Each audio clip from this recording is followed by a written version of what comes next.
Episode 1। मैं कौन हूँ? साक्षी होने की पहली पहचान। दोस्तों, आज मैं आपसे गीता शुरू कर रही हूँ, लेकिन ना किसी श्लोक से, ना किसी ग्रंथ से।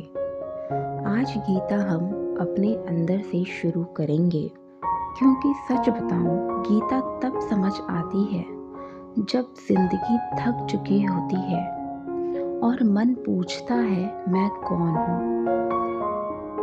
दोस्तों, मैंने अपनी यात्रा में बहुत कुछ महसूस किया।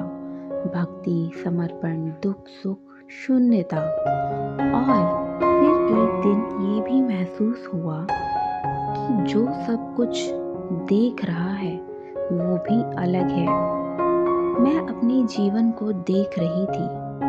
दुख आता है, सुख आता है, विचार आते हैं, यादें आती हैं, पर एक बात सामान्य थी। मैं उन सबको देख रही थी। यहीं से गीता शुरू होती है।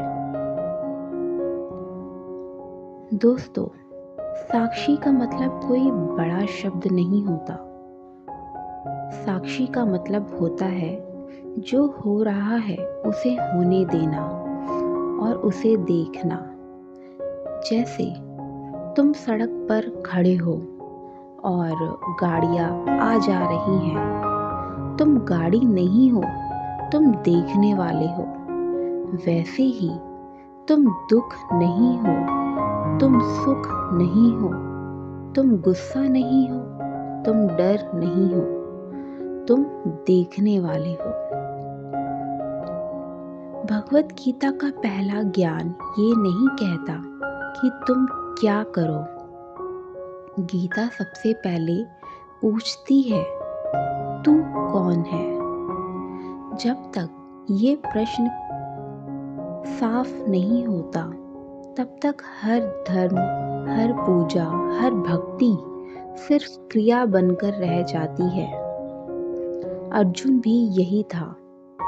युद्ध के बीच में जब सब कुछ समझ से बाहर हो गया, तब कृष्णा ने पहले उससे यही दिखाया, तू शरीर नहीं है, तू मन नहीं है, तू सिर्फ करता नहीं।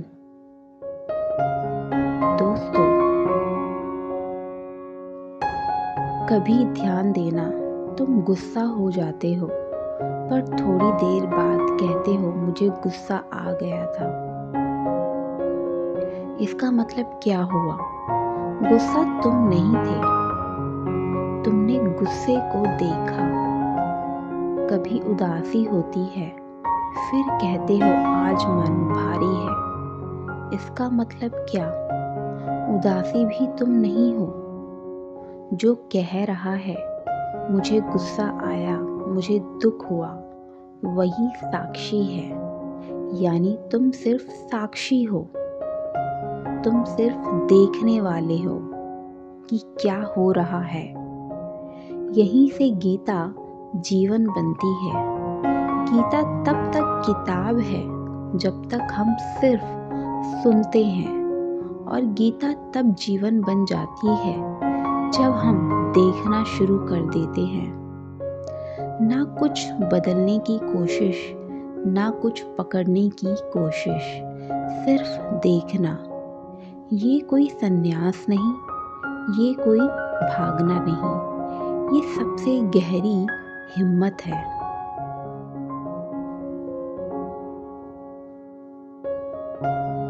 दोस्तों, मैं आपसे सिर्फ इतना ही चाहती हूँ, आज एक पल के लिए रुककर देखिए। जो सोच आ रही है उसे देखिए, जो भावना आ रही है उसे देखिए, जो दर्द या शांति है उसे देखिए। कुछ करना नहीं है, सिर्फ महसूस और देखना है। दोस्तों, अगले एपिसोड में हम यहीं से अगला भाग शुरू करेंगे। जब मैं साक्षी हूँ तो फिर करता कौन है? फिर कर्मा का क्या मतलब बचता है? भगवत गीता का अगला कदम यहीं से खुलता है। मैं कोमल हूँ और ये गीता हम साथ साथ जिएंगे, सिर्फ पढ़ेंगे नहीं। तो दोस्तों, मैं आपसे कल फिर मिलती हूँ भगवत गीता के एक नए एपिसोड के साथ। पसंद आए तो लाइक शेयर सब्सक्राइब ज़रूर करें और कमेंट में ज़रूर बताएं, क्या आप अपने जीवन में साक्षी बन रहे हो?